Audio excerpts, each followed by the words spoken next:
नमस्कार साथियों, गौरव ज्ञान धारा में आपका स्वागत है। कैसे हैं आप सभी? अच्छी चल रही होगी आप सभी की पढ़ाई। आज अपन जो है पूर्वी मैदानी भाग और पठारी भाग दोनों पढ़कर और इस भौतिक प्रदेश वाले आपने जो चैप्टर था इसको पूरा कर देंगे।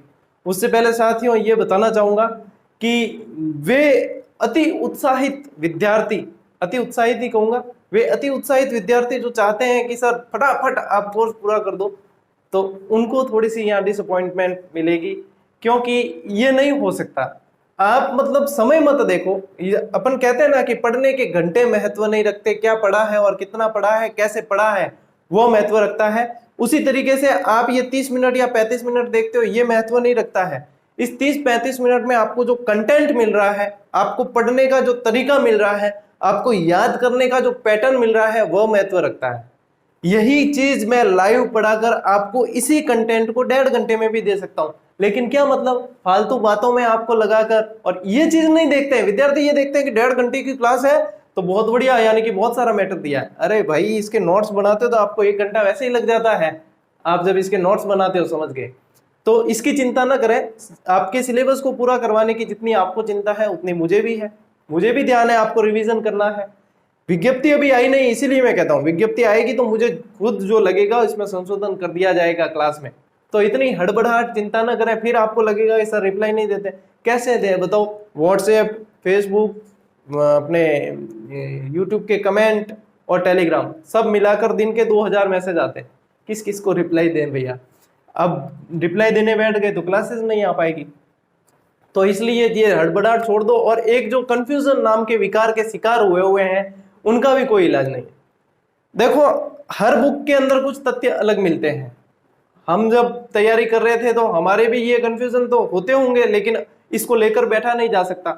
जहां तक यदि ऐसा होगा कि अपने क्लास में कुछ छूट गया या कुछ फ्लो में आपको बताना कुछ और था और बता कुछ और दिया, तो अगली क्लास में मैं खुद ही संशोधन करवा दूंगा। बाकी इतने, अब तो हर चीज में ही आपके कंफ्यूजन हो तो उसका कोई इलाज नहीं है। इसलिए जो बता रहे हैं उसको पढ़ लो और आगे बढ़ो। और नहीं लगता कि सर ने कुछ ये तो गलत ही बताया है बिल्कुल, तो आपके पास में जो तथ्य है उन्हें सही मान लो और आगे बढ़ो। उसको लेकर बैठो मत कुल मिला के, ठीक है? क्योंकि हर चीज का जो है रिप्लाई देना थोड़ा मुश्किल है मेरे लिए। उम्मीद है आप समझ रहे होंगे इस चीज को। तो आज की क्लास शुरू करते हैं, क्योंकि ये ज्यादा मतलब इसमें मतलब मैं वही चीज बताता हूँ कि विद्यार्थी हित में है, तो इन चीजों को आप फॉलो करेंगे तो आपके लिए ही बेहतर है। बाकी क्लास में जो कंटेंट मिल रहा है ये पूरे एग्जाम पैटर्न पर चल रहा हूं मैं, और इसमें से प्रश्न लगभग बनते हैं और बने हैं और आगे भी बनेंगे। तो यही चीज है, फालतू का जो है दिखावा और फालतू की वो चीजें नहीं ले रहा हूं मैं कि फालतू ऐसे ही आपको जो है बांध के रखूं। जिनको पढ़ना है वे तो पढ़ेंगे, बिल्कुल निश्चिंत होकर पढ़ेंगे और अच्छा रिजल्ट देंगे, ये भी मैं जानता हूं। तो चलिए साथियों, आज बात करते हैं अपना। देखो, मरुस्थल हो गया और अरावली भी हो गया, और बहुत बढ़िया तरीके से हुआ है। जिसने वो चीज याद कर ली वो पीछे रहने वाला नहीं है। अब पढ़ रहे हैं अपन पूर्वी मैदानी प्रदेश, क्योंकि उच्चावच के आधार पर राजस्थान को 4 भागों, अब ऐसे वैसे भी प्रश्न आते हैं। देखो कि सर ये 4 भागों में किसने बांटा? अरे भैया, उच्चावच के आधार पर भूगोलवेत्ताओं ने बांटा है। हर कोई व्यक्ति का नाम बताना है, पूछे ही नहीं जाते प्रश्न कि किसने बांटा। अब बाल की खाल निकालने का तो कोई अंत ही नहीं होता, और इसलिए ऐसे जो उलझते हैं ना उनका सिलेक्शन बहुत मुश्किल है। कटु है लेकिन सत्य है। जो कंफ्यूजन को लेकर उलझे रहते हैं वो आगे भी उलझे रहेंगे। तो इस चीज को यहीं पे सुधार करने की आवश्यकता है। कटु बताता हूं, थोड़ी सी कुछ बात कड़वी होती है लेकिन वह सच होती है। उसको अपना कर देखो, आप जिंदगी में सफलता के बहुत करीब पहुंच चुके हो और उसे पालोगे फिर। तो पूर्वी मैदानी भाग की बात करते हैं साथियों। मरुस्थल पढ़ चुके, अरावली पढ़ चुके, पूर्वी मैदानी भाग की बात करते हैं, जहां से प्रश्न बनते हैं कि यह राजस्थान के कुल क्षेत्रफल का कितना प्रतिशत भाग है। तो सबसे पहले ही अपने आता है 23। अब 23 से ही ऐसे याद रख लेना, ये 3 को इधर ले लिया और 3 3 9 को इधर ले लिया। 39% जो है जनसंख्या, राजस्थान की जितनी जनसंख्या है उसकी 39% यहाँ मैदानी भाग में निवास करती है। इसका क्या मतलब है? यहाँ जनघनत्व सर्वाधिक, यानी कि जनसंख्या का दबाव सर्वाधिक यहाँ पे होता है।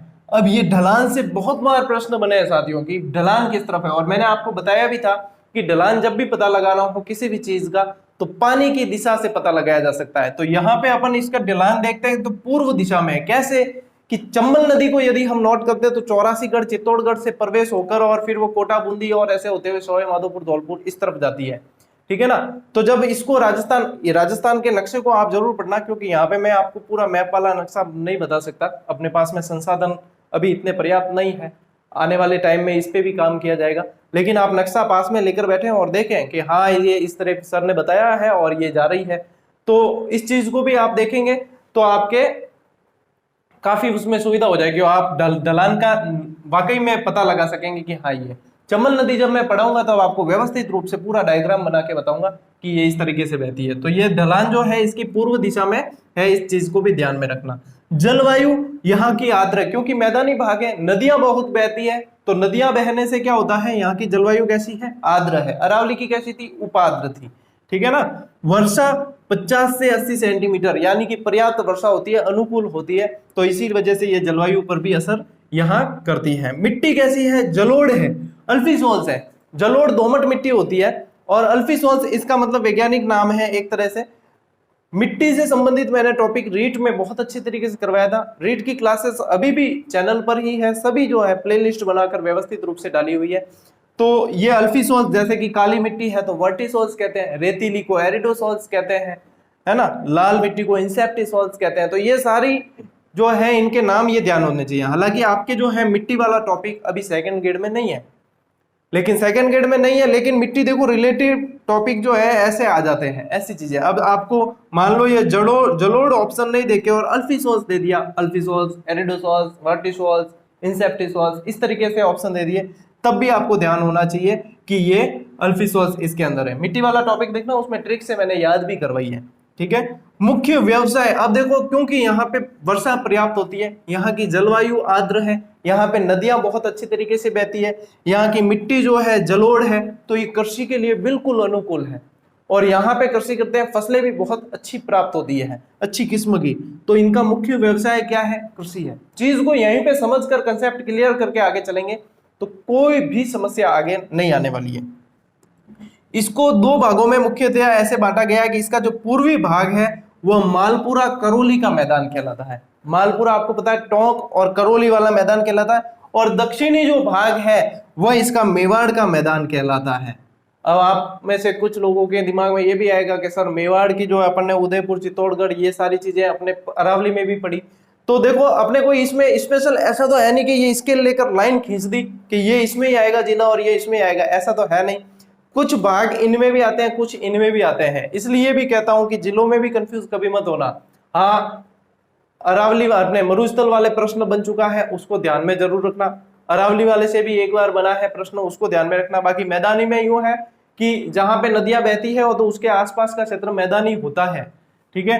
तो इसमें कौन कौन से जिले आते हैं, भरतपुर आता है, पूर्वी मैदानी यानी राजस्थान का पूर्वी भाग ध्यान में रखना, अलवर आता है, धौलपुर आता है, सवाई माधोपुर आ जाएगा, जयपुर, टोंक, अजमेर। अब अजमेर में अपन देखते हैं अरावली भी है, मैदानी भाग भी है, भीलवाड़ा आता है, दौसा आ जाएगा, चित्तौड़, डूंगरपुर, बांसवाड़ा और प्रतापगढ़ आदि लिख रखा है, यानी कि एक आध जिला और भी आ सकता है। अब इसमें ये देखोगे आप तो चित्तौड़, डूंगरपुर, बांसवाड़ा, प्रतापगढ़ ये तो आ गए आपके मेवाड़ के मैदान के अंदर, और मालपुरा करौली वाला जो मैदान है उसमें ये ऊपर वाले जिले आपके आ जाएंगे। तो इन चीजों को आप व्यवस्थित रूप से समझें। क्लास को देख रहे हैं तो उनकी कोई दिक्कत नहीं है, व्यवस्थित मैं पूरी एक एक चीज को डिटेल में समझाने की कोशिश करता हूँ, ट्रिक से याद करवाने की कोशिश करता हूँ। इसके बाद में जो ऐसे प्रश्न जो यहाँ पे नहीं बताए हैं और आने की संभावना रहती है, जो फैक्ट टू फैक्ट मतलब बिल्कुल भी आसपास मसाला नहीं और इस तरीके की जो है बुक, और उसमें अपनी पर्याप्त मात्रा में ट्रिक्स और व्यवस्थित तरीके से आप जब देखोगे आपका दिल जरूर खुश होगा कि वास्तव में सर ने मेहनत की है। 6-6 घंटे में उस पर अभी भी मेहनत कर रहा हूँ और लगभग 2.5 से 3 महीने अभी भी लग जाएंगे उसे आने में। जो विद्यार्थी पूछते हैं सर कितना समय लगेगा, तो पहला पार्ट आने में भी लगभग 2.5 से 3 महीने, क्योंकि मैं क्वालिटी में, गुणवत्ता में कोई भी समझौता नहीं करना चाहता। जो चीज देनी है बिल्कुल व्यवस्थित देनी है, तो इसके लिए समय थोड़ा सा लगेगा, पहले पार्ट में फिर वापस दूसरे पार्ट में भी। तो लगभग जो है, और इसके अलावा टेस्ट सीरीज पर भी बहुत दम लगा के मेहनत कर रहे हैं हम। आप देखेंगे तो आपको पता चलेगा कि हाँ वास्तव में सर ने जो कहा वह चीज की है और ऐसी चीज होनी चाहिए थी हमारे लिए। तो आपका मतलब सभी विद्यार्थियों के हित को ध्यान में रखकर और उसी ढंग से हम पूरी तरीके से विद्यार्थियों के लिए समर्पित होकर ही कार्य कर रहे हैं। आप बस विश्वास रखें, आपके साथ में आपकी उम्मीदों से और भी अच्छा और खरा उतरने की कोशिश करेंगे। ठीक है, अब देखो इसे, ये तो है, इसको मतलब इसके एरिया के हिसाब से 2 भागों में बांटा है। अब इसको बेसिन के हिसाब से 4 भागों में बांटा है। चंबल बेसिन, यानी कि चंबल और चंबल के आसपास की नदियां, जितनी भी चंबल के अंदर मिलती है सहायक नदियां, वो सारे के सारे मिलाकर चंबल बेसिन के अंदर आ जाती हैं। छप्पन बेसिन आप सभी जानते हैं, छप्पन का मैदान अपने माही नदी के आसपास वाला क्षेत्र आ जाता है इसके अंदर। बनास बेसिन, बनास नदी के आसपास वाला, और बनास भी जाकर फिर बाद में चंबल में मिल जाती है। बाणगंगा बेसिन, तो बाणगंगा, ये 4 जो है बेसिन। अब बेसिन में साथियों ऐसा है कि अपन अपवाह तंत्र पूरा पूरा पढ़ने वाले हैं। आपके ये टॉपिक है अपवाह तंत्र पूरा, तो अपवाह तंत्र में इसे बहुत अच्छे से डिटेल से पढ़ने वाले हैं। तो यहाँ पे अपन नहीं पढ़ेंगे, डबल डबल वही चीज पढ़ने से मतलब नहीं, और उसमें अपन ज्यादा बेहतर तरीके से पढ़ सकते हैं। तो यहाँ पे ये चीज है। अगली स्लाइड में मैं आपको बता रहा हूँ कि शब्दावलियां कैसे इसमें काम करती है, बांगर क्या है और अपने खादर क्या है, ये सारी चीजें जो है ये अगली स्लाइड में बताता हूँ। एक बार इसे आप नोट कर लो, स्क्रीनशॉट ले लो, चाहे पॉज करके नोट कर लो, लेकिन नोट करके चलना। सिर्फ वीडियो देखने के भरोसे मत रहना, देखा हुआ इतना समय याद नहीं रहेगा जितना खुद का वापस पढ़ा हुआ ज्यादा याद रहेगा। तो इसे नोट जरूर करें, नोट कर लो, फिर मैं आगे चलता हूं। साथियों, ये जो शब्दावलियां हैं ये बहुत मतलब अलग अलग किताबों में अलग अलग भाषा में दे रखी होती है, अर्थ उनका वही निकलता है, लेकिन उनको समझने का फेर पड़ता है, क्योंकि कलिष्ठ भाषाएं कहीं में होती है तो उसमें क्या समझ नहीं पाते हैं, फिर वो वहीं पे छोड़ देनी पड़ती है।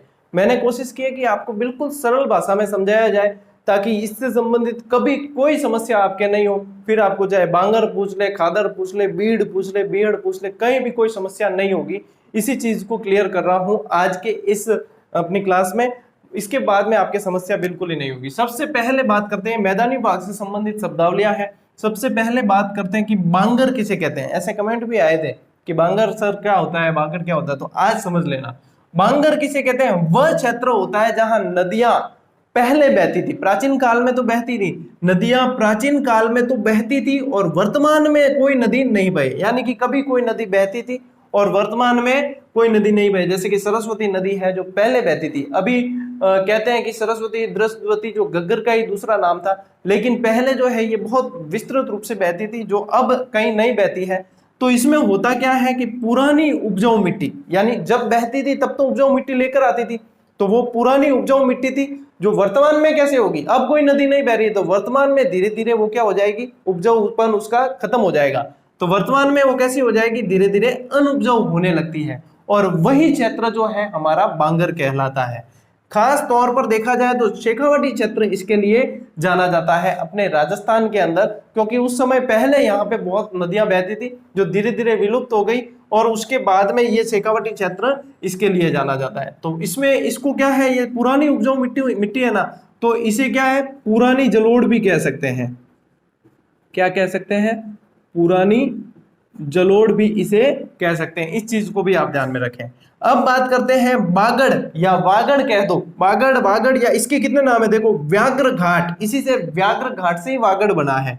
फिर लाट प्रदेश, पाताल प्रदेश और पुष्प प्रदेश, गुप्त प्रदेश, छप्पन का मैदान। प्रश्न आएगा कहां से? इनमें से ही आएगा। अब कोई नया बना दे तो पता नहीं, बाकी आना इनमें से ही है। तो इनमें से कुछ भी आ जाएगी, आपको वागड़, व्याघ्र घाट, पाताल प्रदेश, पुष्प प्रदेश, गुप्त प्रदेश कुछ भी पूछ ले तो ध्यान रखना कि माही नदी के आसपास का क्षेत्र, यानी कि माही का जो बेसिन है उसका क्षेत्र, प्रतापगढ़ बांसवाड़ा वाला वो क्षेत्र जो है वह आपके इस चीज के अंदर आता है, बागड़ के अंदर। ठीक है, अब बात करते हैं खादर क्या है। तो खादर ये साथियों जहां पे नदियां प्रतिवर्ष बहती है, यानी कि अभी भी बहती है, हर साल बहती है, तो उसे क्या, वो नई जलोढ़ हमेशा लेके आएगी। जलोढ़ मिट्टी नदियां ही लाती है, तो नवीन जलोढ़ भी इसे कहते हैं, और वहां पे वो हमेशा ही बहती है। अब साथियों एक बात करते हैं कि बीड़, अपने राजस्थान की शब्दावली में बीड़ आता है, तो शेखावाटी में पाए जाने वाले घास के मैदान, स्पेशल तौर पर शेखावाटी के घास के मैदानों को ही बीड़ कहा जाता है। बीड़ और बीहड़ में फर्क है, ये सिर्फ बीड़ लिखा है, देखना अच्छी तरीके से, इसे सिर्फ बीड़ लिखा है और ये है बीहड़। प्रश्न बन चुका है पहले, बीहड़ क्या है? अवनालिका अपर्दन से बने बड़े बड़े खड्डे। अवनालिका अपर्दन स्पेशल आपके चंबल नदी बहुत ज्यादा करती है, और अवनालिका अपर्दन से उसमें मतलब उस क्षेत्र में बहुत बहुत बड़े बड़े खड्डे बन जाते हैं, जो जिसमें आपके चंबल के आसपास रहने वाले डाकू निवास करते हैं। तो डाकुओं की शरण स्थली भी इसे कहा जाता है। किसको? बीहड़ को। बीहड़ के डाकू, आपने कई पिक्चरें वगैरह ये सारे देखी होगी फिल्मों में, और ये सारे अब तो वेब सीरीज भी बनने लग गई है, तो उनमें भी ये चीजें बताते हैं। तो बीहड़ जो है अवनालिका अपर्दन, और अवनालिका अपर्दन सर्वाधिक करती है अपने चंबल नदी। तो ये है। अब इसमें सर्वाधिक बीहड़ सवाई माधोपुर के अंदर है। अब ये देखो यहाँ पे है ना, तो अब कमेंट और क्वेश्चन और कंफ्यूजन कहां से आता है? यहाँ पे आएगा कि सर आपने सवाई माधोपुर बताया, हमारी किताब में धौलपुर दे रखा है, या क्या है? या यूं है कि किताब वाला छाप दे। देखो सर्वाधिक सवाई माधोपुर के अंदर है, मैंने भी जो है 3-4 किताबों से ऑथेंटिक सोर्स से देखकर बताया है, तो सवाई माधोपुर। अब कोई किताब वाला धौलपुर देता है तो आप ध्यान रखें कि ऑप्शन में उस समय दोनों में से जो आए उसको ध्यान में रखना है, और दोनों आ गए तो फिर ये तो विवाद का प्रश्न बन जाएगा, फिर कहीं ना कहीं विवादित हो जाएगा। तो कंफ्यूजन को इसलिए यहाँ पे लेकर नहीं चलना है। अब जब आप इस चीज को कब समझेंगे कि वहां बैठे बैठे देखो कमेंट करना तो आसान होता है, लेकिन जब आप धरातल पर इस चीज को खुद करेंगे, जब खुद आप पढ़ाने लगेंगे, तब आप इस चीज को फेस करेंगे कि ये पढ़ाना भी कोई खाने का काम नहीं है। जो दिखता है ना वो होता नहीं है। क्या क्या है ये बोर्ड पे पढ़ाना है, मैं भी लिख कर पढ़ा दूंगा, ऐसी बात नहीं है। जब आप सामने आओगे तब पता चलेगा। पहली बार तो कहीं पढ़ाने जाओगे ना तो वो दिल धड़ाका मारे, जोर जोर दुमीड़ दुमीड़ यूं लागे बारे आ जाए हमें, और पैर जो है वो जवाब दे देते हैं। अपन को लगता है अपन देखें कि दूसरे देख रहे होंगे, दूसरे तो नहीं है, कहीं आवाज भी लड़खड़ा जाती है। तो ये मतलब आप इसको अपने घर पे कमेंट करना क्या है, बैठ कर देखा टक टक टक टक टक लिख दियो कि है। तो इसमें इस चीज को आप देखें कि अगला जो एफर्ट दे रहा है उसमें हम भी थोड़ा सा सहयोग करें, और हमें पढ़ाने के लिए ही कर रहे हैं। अब इसी चीज से, इसी मैटर से जो मैं पढ़ा रहा हूं, इसी मैटर से मैंने सिलेक्शन दिए हैं। काफी सिलेक्शन ऑफलाइन बैच में जब पढ़ाता था, हालांकि 2-3 साल से नहीं पढ़ाया ऑफलाइन बैच में, तो इसी मैटर से रीट में भी सिलेक्शन दिए, सेकंड ग्रेड में भी सिलेक्शन दिए। अब यही मैटर जो है, मैं यदि मुझे वो पैकेज पर बुलाते थे कोचिंग वाले 2-2.5 लाख रुपए देते थे, और आपको कुछ भी देने की जरूरत नहीं, आपको तो सिर्फ पढ़ना है। तो उसमें भी अब देखो यू क्या करेगा, दामिनी रा दांत नहीं गिनी जाए मारवाड़ी में क्या, और दामिनी रा दांत गिने नहीं, वो बस दांत ही गिन तो रह जाए, सफलता कोई और ले जाए। इस चीज को समझ जाना शॉर्टकट में, ठीक है। अब रोही क्या है? रोही है पश्चिमी अरावली की उतरती हुई हरी पट्टियां। हरी पट्टियां कैसे होगी? यानी कि कोई घास ही होगी। तो हरी पट्टियां कहां पे? पश्चिमी अरावली स्पेशल कहते हैं। पश्चिमी अरावली की उतरती हुई हरी पट्टियों को रोही कहा जाता है। शब्दावली पर ध्यान दें, ठीक है। तोरावाटी क्या है? अब ये कंफ्यूजन वाली बात आती है ना उसमें। तोरावाटी कांतली नदी के बेसिन को तोरावाटी कहते हैं। अब कई भाईडा कहते हैं कि तोरावाटी तो भाषा है, थे बेसिन बताओ। अरे यूं है कि तोरावाटी वहां का ये जो क्षेत्र बेसिन, और यहाँ पे बोले जाने वाली भाषा भी तो तोरावाटी कहलाएगी। तो तोरावाटी एक तरह की बोली भी है, और तोरावाटी स्पेशली क्या है? कांतली नदी के आसपास का बेसिन है, और यह आंतरिक प्रवाह की नदी है, जिसको अपन पढ़ेंगे बहुत अच्छी तरीके से। ये अगर ऐसा देखा जाए तोरावाटी, तो पूर्णतः बहाव की दृष्टि से आंतरिक, 2 लैंग्वेज मिली है। पूर्णतः बहाव की दृष्टि से आंतरिक सबसे लंबी नदी 100 किलोमीटर के समथिंग है ये, है ना। ये तोरावाटी अपने तोरावाटी है और कांतली नदी है। तो इन शब्दावलियों को आप अच्छी तरीके से नोट कर लें, और स्क्रीनशॉट लेके कर लो, चाहे पॉज करके नोट कर लो, फिर अपन आगे बढ़ते हैं।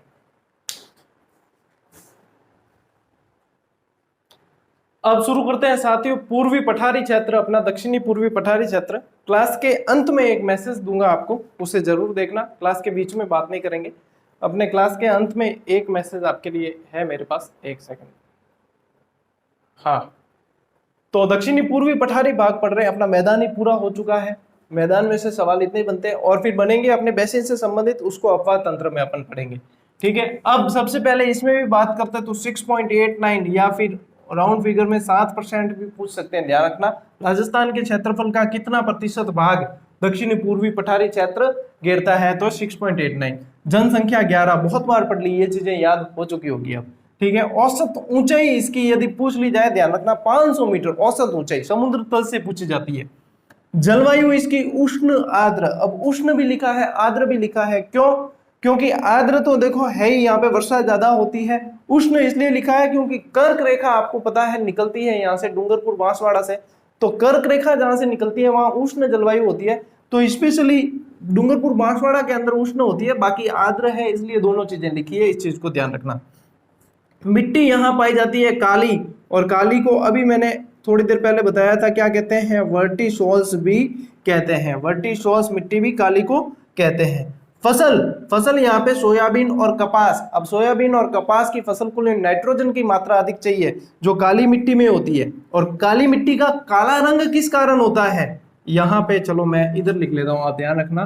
काली मिट्टी का काला रंग, इसके अंदर बेसाल्ट की मात्रा अधिक पाई जाती है, इसलिए इसका रंग काला होता है। ये प्रश्न एक बार बना है और आपको इस चीज को विशेष तौर पर ध्यान रखना है। ढलान इसका कहाँ होता है, दक्षिण से उत्तर पूर्व की ओर, वही नदियों को ध्यान में रखना है, ढलान अपने आप मिल जाएगा। वर्षा यहाँ पे 80 से 100 सेंटीमीटर, यानी कि राजस्थान की सर्वाधिक वर्षा यहाँ होती है। वैसे झालावाड़ की स्पेशल बात की जाए तो यहाँ पे झालावाड़ में तो 120 सेंटीमीटर भी होती है, और स्पेशल माउंट आबू की बात की जाए तो 150 सेंटीमीटर भी होती है। लेकिन यहाँ पे क्या है, पूरा का पूरा दक्षिणी पूर्वी पठारी क्षेत्र है, इसलिए औसत निकालते हैं तो 80 से 100 सेंटीमीटर वर्षा होती है। अब इसमें कौन कौन से आते हैं, कोटा संभाग आ गया, अपने बाबू जाको आ गया, ठीक है, बांसवाड़ा और डूंगरपुर और चित्तौड़, ये भी इसके अंदर पठारी क्षेत्र के अंदर शामिल है। इसे हाड़ौती का पठार, लावा का पठार, क्योंकि ज्वालामुखी से उत्पन्न होता है, लावे से फिर वो जमने के बाद में इस तरीके से इनकी प्रक्रिया चलती है, तो लावा का पठार। मालवा का पठार, क्यों, मालवा पास में पड़ता है, तो मालवा के पठार का और प्रायद्वीपीय पठार का ये हिस्सा है वैसे, तो मालवा का पठार भी कहते हैं। अरावली व विंध्याचल को जोड़ने के कारण, जो विंध्याचल पर्वतमाला है और अरावली पर्वतमाला, इन दोनों को जोड़ने के, यानी एक तरह से जोड़ता है, इसलिए इसे क्या कहा जाता है, संक्रांति प्रदेश भी कहा जाता है, या संक्रमणीय क्षेत्र भी आ सकता है। स्पेशली यदि इसमें स्थान पूछा जाए या जिला पूछा जाए तो उसमें सवाई माधोपुर आता है, फिर इस चीज को भी ध्यान में रखना थोड़ा सा। प्रायद्वीपीय पठार का ये हिस्सा है, मालवा के पठार का भी ये हिस्सा है, ध्यान रखना इस चीज को। इसे 3 भागों में साथियों बांटा गया है। नंबर 1 मुकुंदवाड़ा की पहाड़ियां, नंबर 1 मुकुंदवाड़ा, दूसरा डग गंगाधर उच्च क्षेत्र, और तीसरा शाहबाद का उच्च क्षेत्र। उच्च क्षेत्र इसलिए आता है क्योंकि थोड़ा सा उठा हुआ होता है, इसलिए उच्च क्षेत्र आता है। अब मुकुंदवाड़ा की जो पहाड़ियां हैं, यहाँ पे अभ्यारण्य भी है, आपको पता है मुकुंदवाड़ा का, तो इसके अंदर कोठा, झालावाड़ और यहाँ की पहाड़ियां जो है वह अर्धचंद्राकार है, ध्यान रखना। घोड़े की नाल के आकार के भी कई बार दे देते हैं। एक बार तो ऐसे आया था हॉर्स शू, ये इस तरीके से प्रश्न पूछा, कई बार इंग्लिश में कन्वर्ट करके पूछ लेते हैं। तो अर्धचंद्राकार पहाड़ियां हैं, ये भी ध्यान रखें आप। डग गंगाधर उच्च क्षेत्र जो है वह झालावाड़ का उत्तर पश्चिमी भाग है, झालावाड़ का उत्तर पश्चिमी भाग। और शाहबाद का उच्च क्षेत्र पूछते हैं तो 12 का पूर्वी भाग है, 12 जिले का, पूरे जिले का है, ठीक है, 12 जिले का पूर्वी भाग है। जैसे मैंने यहाँ पे थोड़ा सा शॉर्ट करके लिखा है, आप इसको पूरी लैंग्वेज लिखें, जैसे मैं बोलता हूं वैसे लिखने का प्रयास करें तो आपके ज्यादा फायदा होगा। और हमेशा के लिए ये नोट्स बन रहे हैं, इस चीज को ध्यान में रखकर नोट्स बनाना। तो इन सारी चीजों को यहाँ पे क्लियर करने की कोशिश की है, इनको नोट्स बना दो स्क्रीनशॉट लेके। अगली स्लाइड में मैं आपको कुछ मुख्य पठार बता रहा हूं कि इन पठारों के बारे में प्रश्न बनते हैं और कैसे प्रश्न बनते हैं उसके बारे में बता रहा हूं, पहले इनको नोट कर लो आप।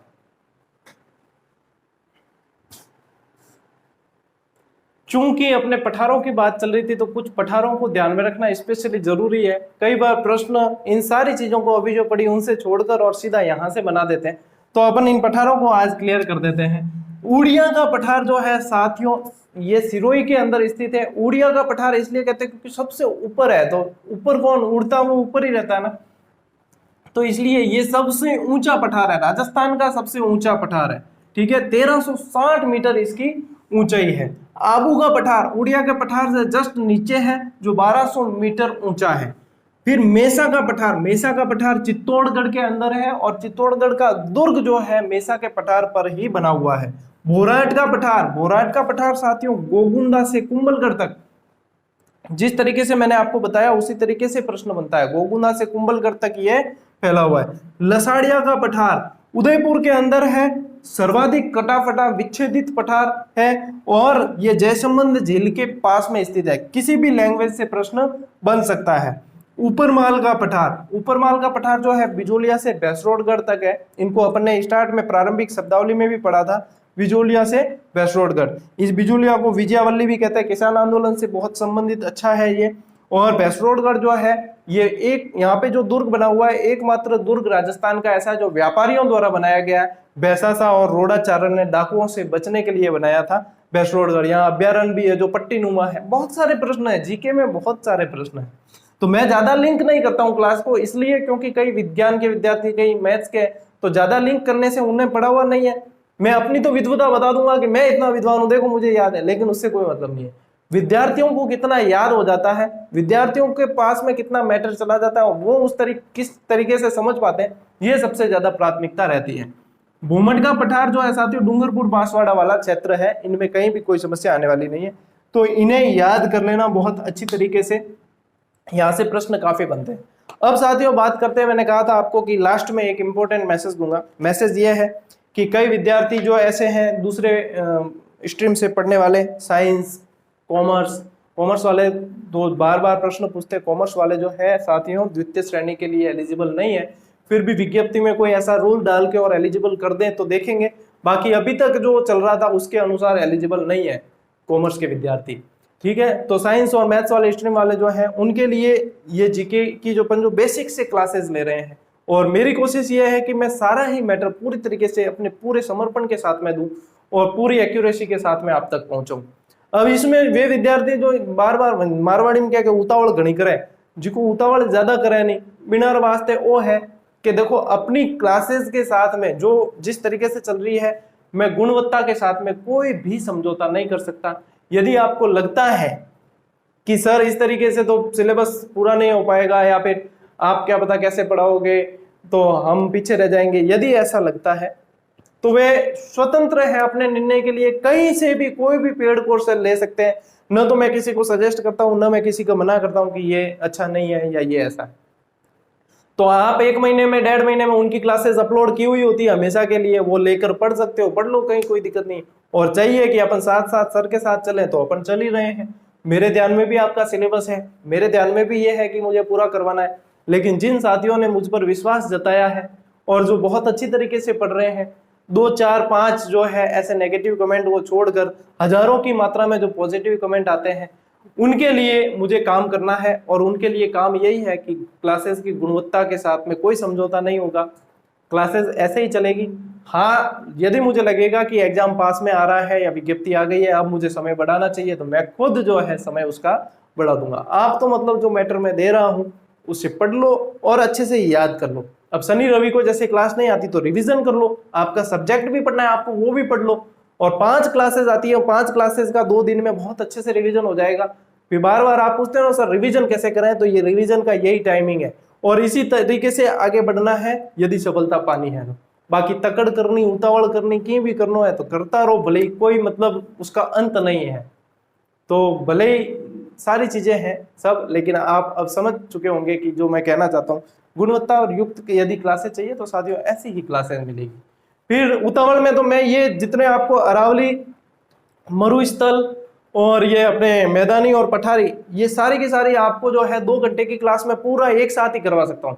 लेकिन उसमें से मैं कई तथ्य बताऊंगा नहीं, कई तथ्य आपको यहाँ बोर्ड पर लिख कर नहीं दूंगा, फटाफट में हो जाएगा सारा ही। मेरे तो आसानी हो जाएगी, लेकिन मैं बैच को पूर्ण करने के, जल्दी से पूरा करने का उद्देश्य लेकर नहीं चला हूं, बल्कि मैं उन अभ्यर्थियों के सिलेक्शन को ध्यान में रखकर चल रहा हूं। सिर्फ जल्दी पूरा करके अपने मतलब जिम्मेदारियों से मुक्त होना, मतलब टोरा काटना मारवाड़ी में क्या करें, तो सिर्फ वो नहीं है कि अपन इसमें से फटाफट करके और अपन नाम भी हो जाएगा, अपन ने बैच चला दिया और बैच पूरा भी हो जाएगा। उस वैसे थोड़ी करना है, घास थोड़ी काटनी है। तो ये करना तो मतलब व्यवस्थित करना, या फिर करता ही नहीं तो बढ़िया था। तो इस तरीके से क्लासेस चलने दीजिए, निवेदन है आपसे, मान जाओ निवेदन तो ठीक है, नहीं मानोगे तो भी क्लासेस तो ऐसे ही चलेगी।